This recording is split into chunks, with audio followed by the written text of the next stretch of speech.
بسم اللہ الرحمن الرحیم۔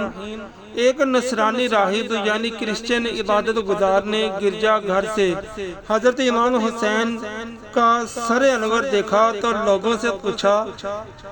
انہوں نے بتایا کہ یہ حضرت امام حسین کا سر انور ہے۔ راہب نے کہا، تم برے لوگ ہو، کیا 10,000 اشرفیاں لے کر اس پر راضی ہو سکتے ہو کہ ایک رات یہ سر میرے پاس رہے؟ ان لالچیوں نے قبول کر لیا۔ راہب نے سر مبارک دھویا، خوشبو لگائی، رات بھر اپنی ران پر رکھے دیکھتا رہا، ایک نور بلند ہوتا پایا۔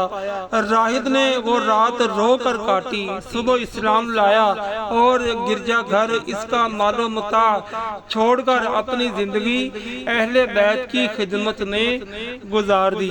سبحان اللہ۔ حضرت امام حسین رضی اللہ تعالیٰ عنہ کے سر انور کی برکت دیکھیں کہ اس سر انور کی تعظیم کرنے کی برکت سے اللہ تعالیٰ نے ایک عیسائی کو اسلام کی دولت عطا فرما دی۔ ایک گستاخ اور بدلگام یزیدی نے حضرت امام حسین رضی اللہ تعالیٰ عنہ کی بے ادبی کرتے ہوئے کہا، آپ کو اللہ کریم کے رسول صلی اللہ تعالیٰ علیہ وآلہ وسلم سے کیا نسبت ہے؟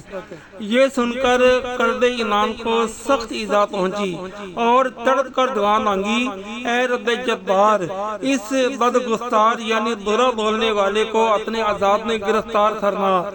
دعا کا اثر ہاتھوں ہاتھ ظاہر ہوا۔ اس بکواسی کو ایک دم قضائے حاجت کی ضرورت پیش آئی، فوراً گھوڑے سے اتر کر ایک طرف کو بھاگا اور برہنہ یعنی ننگا ہو کر بیٹھا۔ ناگہاں یعنی یکا یک ایک سیاہ بچھو نے ڈنک مارا، نجاست آلودہ تڑپتا پھرتا تھا۔